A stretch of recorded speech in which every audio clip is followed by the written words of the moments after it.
Part 2. "This is a giraffe," squealed one little girl in delight as she stroked the giraffe's long neck. "And there's a zebra over there," said another girl. "Look, a lion and a tiger," one boy said as he ran his hand across the lion's mane. "A turtle," a little girl cheered as she counted the squares on the turtle's shell. Even the painter couldn't believe his eyes. Tomas created a spectacular zoo from that dried-up old mesquite tree.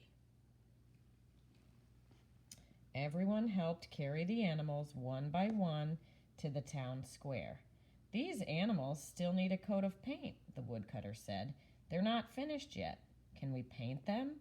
the children begged as they circled around the woodcutter.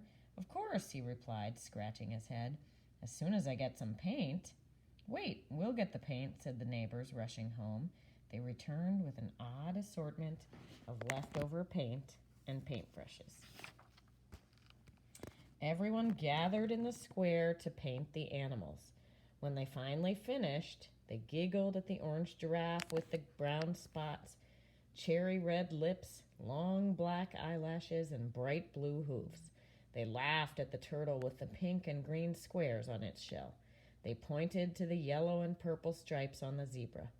"I couldn't have done a better job myself," said the woodcutter, smiling. To celebrate, the townspeople had a big party in the square. The adults watched the children play in the zoo.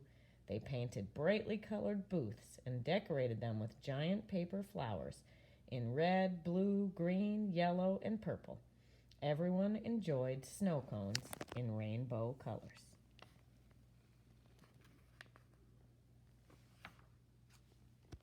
A few days later, men dressed in suits and ties came to talk to the woodcutter. The curious neighbors gathered outside his house. A short while later, the woodcutter came out and addressed the crowd. "These gentlemen from the city want to buy the zoo for the museum. They say it's a work of art," he said, smiling sheepishly. Tomas had never thought of himself as an artist. Everyone was quiet. Then a little boy asked sadly, "Does that mean we'll lose our zoo?" The children were ready to cry. Would their zoo be taken away? The woodcutter looked at the crowd. "Look at how our zoo has brought us all together," he told the men in suits. "The zoo belongs here. It's not for sale, but I will donate one piece to the museum so others can enjoy it too." All the people cheered. The children jumped up and down. Everyone formed a circle around the woodcutter. They celebrated. They danced. By the time it got dark, everyone was exhausted.